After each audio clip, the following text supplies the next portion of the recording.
Hi everyone, it's Linda McKenna from Golden Rule Senior Placement Services coming to you today with Tuesday Talks.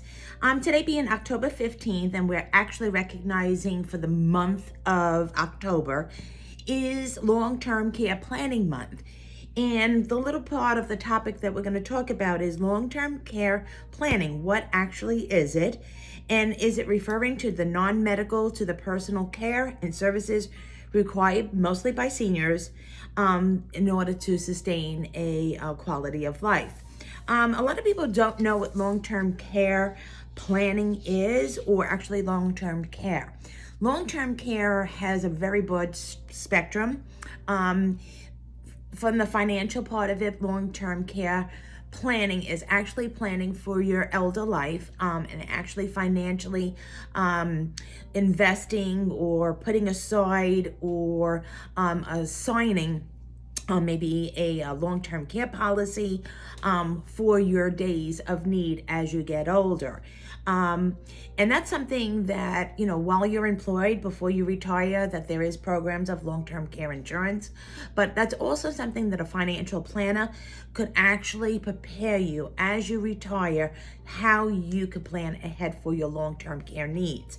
Long-term care, again, is meaning that even assisted living, senior living situations, memory care situation, independent living situations, apartment styles are all long-term care, meaning that you're in an environment that you're requiring care needs to be taken care of, and you are in that of a long-term position or residency within a facility.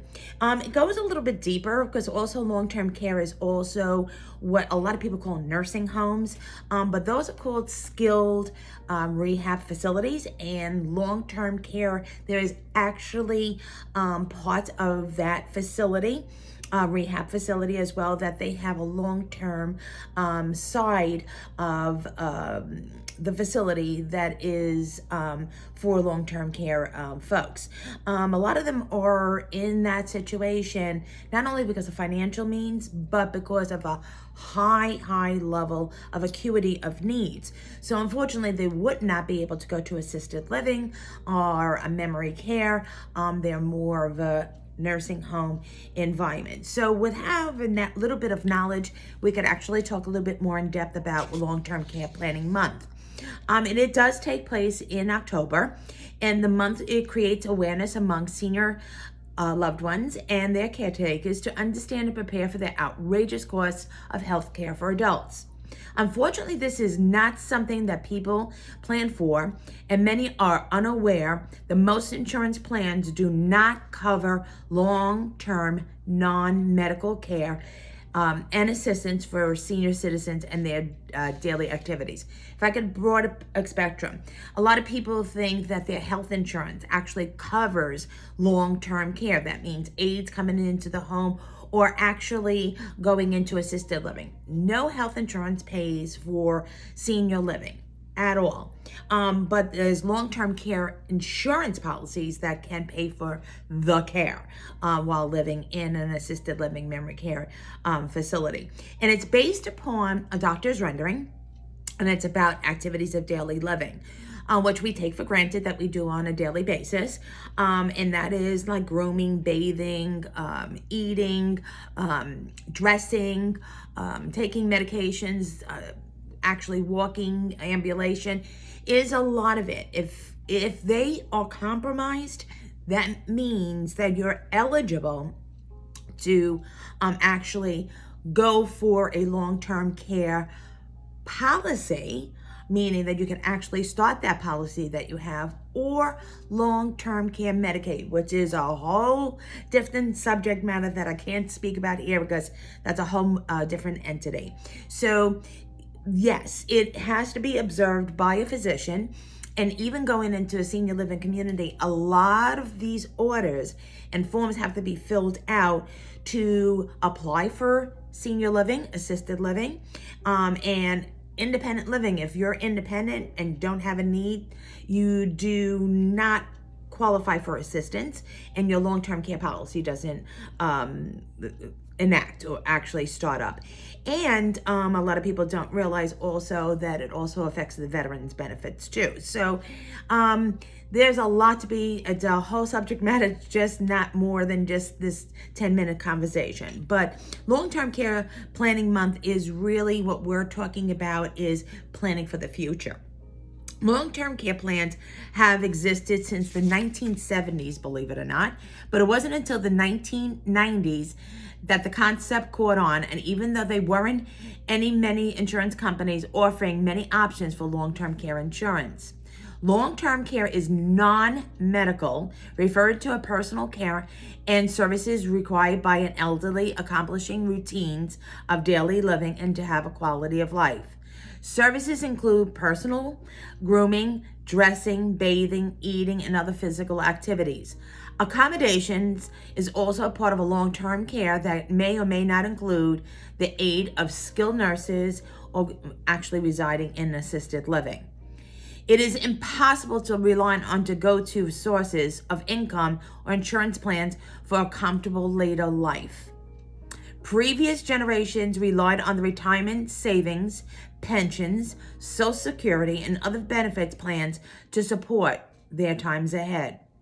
Times have changed, and many monetary benefits no longer exist and are covering long-term care policies or long-term care needs. Problems now affect adults who are now under the senior citizen bracket from paycheck to paycheck. Savings plans require that you start early. The sooner you begin, the more effective it will be. It is not too late to start. This is what this month aims for. So, long-term care planning month frequently asked questions. When should I start planning for long-term care? Experts actually recommend really you to start early on before you advance into your years of I want to say seniorhood. So a lot of people should really start paying attention to that in their 40s and 50s. And when they're really well, to be honest with you too, because a lot of comorbidities come on and later in life. What is long-term care planning? It is non-medical. And in some cases, it is medical when it is applicable to going into a nursing home or an assisted living facility. And what are the three main types of long-term care facilities?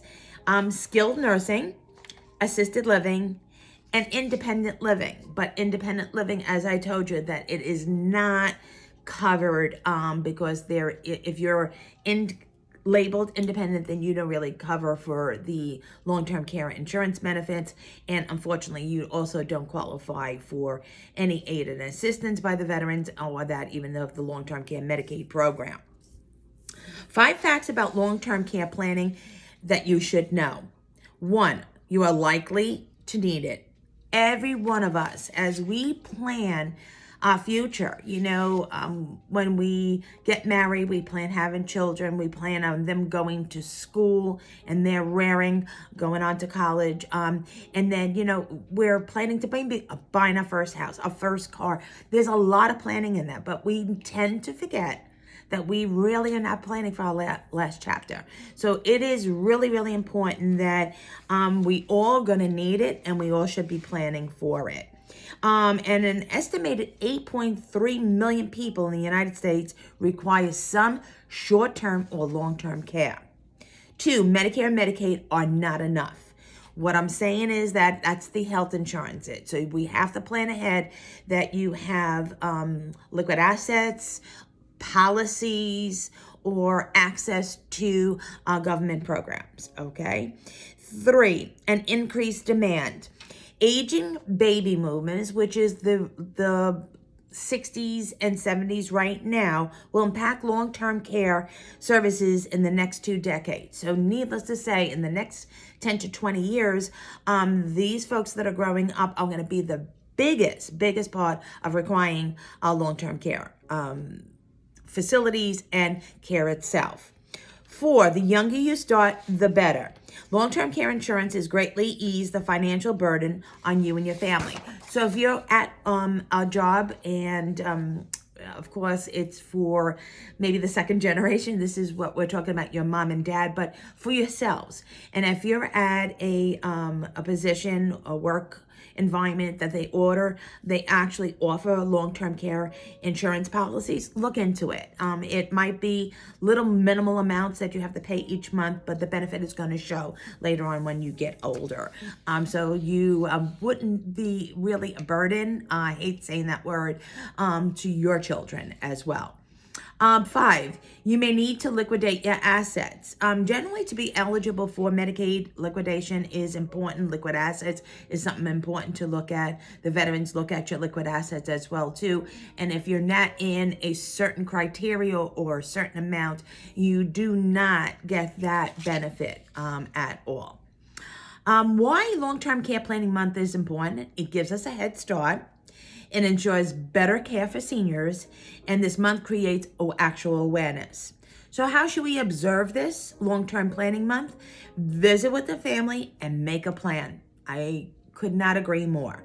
Explore options and discover what is available to you. Again, that's where I come into place and help you out in the family. And also seeking out, like I had mentioned before, is your financial planner, is your attorney, your elder law attorney. Getting resources and experts in this field to help you along, I include myself in that matter as well too, is to only benefit you for the long-term quality of life for your senior loved ones, and especially for yourself for the future. So as always, thank you so much. I lead you to my website, which is www.goldenruleseniorplacement.com. There you will find my bio. You'll find the demographics, how to get in touch with me. You will also find testimonials. You will find various options on senior living, resources, and a whole library of all these video talks.